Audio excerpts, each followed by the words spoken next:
Namaste, Jai Bharat. I've heard Sri S. Gurumurthy speaking about the Dravidian politics in Tamil Nadu. I've seen Sri S. Gurumurthy only once when I was teaching in a university in the south for some time. And everyone knows the stature and the mind of S. Gurumurthy. They always wanted to talk to him, and I was happy that they interacted. Just once only I met him, then afterwards I was not living in South anymore. And then we never happened to chance to meet. Could have met, but then did not happen. So he talks about this very interesting and sensitive thing of Dravidian politics. The Dravidian politics includes this DMK, AADMK, etc. in practical politics, and leaders like Karunanidhi, etc. And even M.G. Ramachandran, who is not that kind of a Dravidian in that sense of the term, but it is said then the Periyar's kind of stories, all these things are inbuilt in Dravidian politics. And I've seen many people, my friends also, very good personal friends, who used to be a judge even then, we are good friends, and we agree to disagree, and we end up in having disputes, etc. But even such good friends are so emotionally and at the same time very rationally involved with the kinds of politics, Dravidian politics. And what Sri Gurumurthy was speaking is in his way he pronounces anti-Brahmanism. Anti-Brahmanism I pronounce. He uses that kind of pronunciation. Anti-Brahmin. Now anti-Brahmin, anti-Hindi, this is a kind of attitude. What he was telling, I agree with him. That's why I repeat what he says.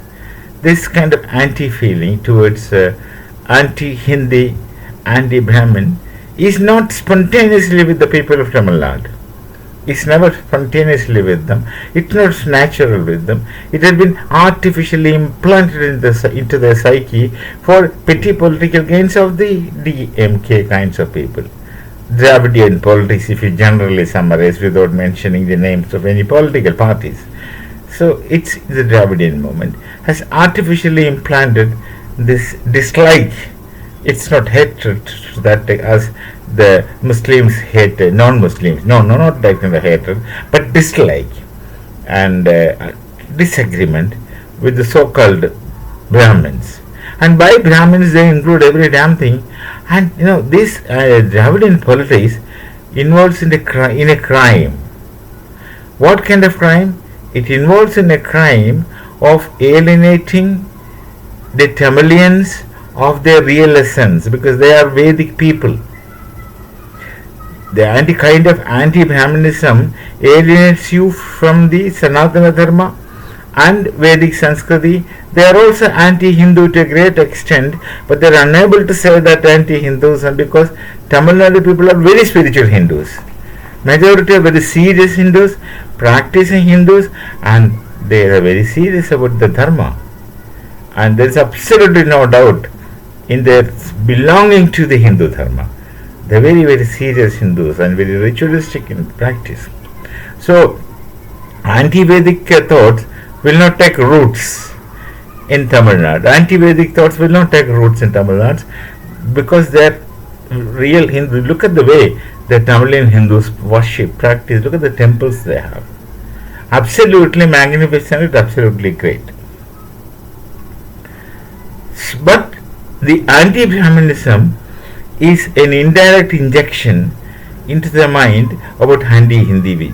Anti-Hindis can succeed because you don't understand the language, and the opportunity to learn language has been politically stopped.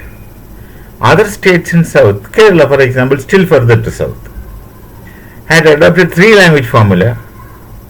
That's Malayalam, English, Hindi, or Malayalam, Hindi, English, or Hindi, Malayalam, English, whichever is the pattern.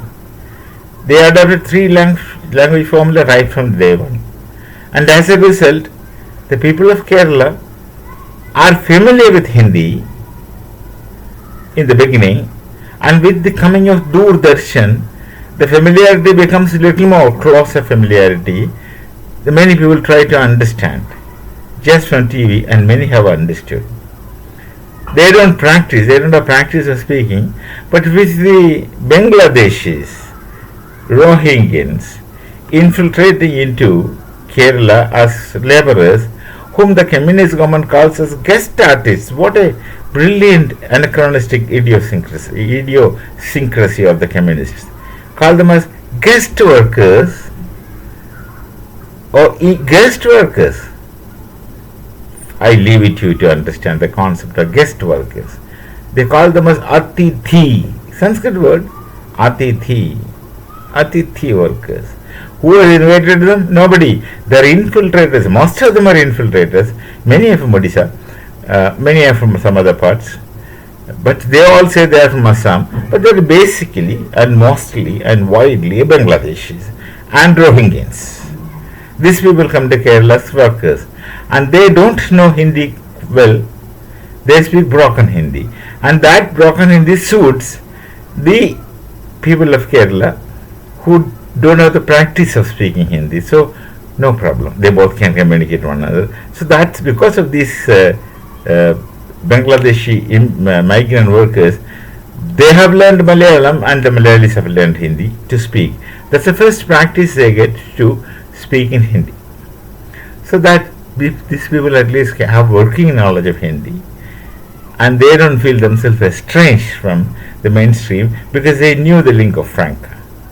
Tamilians, in the sense, politically were kept aside from this, kept aloof from this. They have not followed the three language formula, and Hindi becomes absolutely unapproachable to them, and this inability to understand and speak a language which everyone speaks in this nation, can't read and write, they were not taught, is not their fault. It is the result of this Dravidian politics, which deliberately estranges their own people from their own culture. Gurumurti ji had not touched on this point of alienating the people from their essence. He had not touched. He was speaking about many more practical aspects of it. But this is serious. By default a Hindu, you are a Sanatani, you are Vedic, you can't help it, and Sanskrit is your root, whether you know, understand, speak or not, doesn't make any difference. You are a Hindu, and a Brahmin is a Hindu, but not a top Hindu in the sense that you are also potentially a Brahmin, provided you acquire the qualities. Brahmana, Kshatriya, Vaishya, Shudra are connotative concepts. Given a quality, one is a Brahmin. Given quality, different quality, you are a Kshatriya. Given different qualities, you are a Vaishya, and different qualities, you are a Shudra. And these qualities are not permanent. It can shift. It will evolve from one to another, and another to another, and so on and so forth. The new Varna keeps changing. Brahmana is a Varna, not a caste. Nothing is a caste in Vedic knowledge tradition. In the Vedamanishati knowledge tradition, nothing is a caste. You may speak about a caste associated with the kind of work one does. Well, that is understood. It's associated with the kind of work you do, which is not again by birth, not necessarily. A given smith's son may not go for that kind of smithness. He can go for something else, depending upon his taste. A goldsmith might not continue to be a goldsmith, though he has all the opportunities of acquiring the skill of a goldsmith. He might acquire, in most cases he might acquire, but he would go and become a physician tomorrow. Nobody is stopping him, especially these days. So then the caste also changes. If the caste is associated with the profession that you are in, then that also changes. By becoming a physician, you become a Vaidya. Vaidya means you are a Brahmin. So this is practically happening. So caste readiness is spurious kind of thing, but Varna is qualities. And given the quality, you are into whichever Varna possible. And anti-Brahminism, anti-Brahminism is just a poison capsule put into your mouth against the Bharatiya Sanskriti. These kind of cutting south thoughts disintegrates, attempts indirectly or directly to disintegrate the nation, which is disturbing us, disturbing the tranquility of the existence of the oneness, which is advocated in Rigveda, Sangachatvam Samvadatvam. Sangachatvam Samvadatvam. The last sukta of Rigveda, of togetherness, of the multiple and plural, the epistemology of coexistence of the multiple and plural, which is the nature of nature. We shall meet again. Namaste. Jai Bharat, Jai Siya Ram.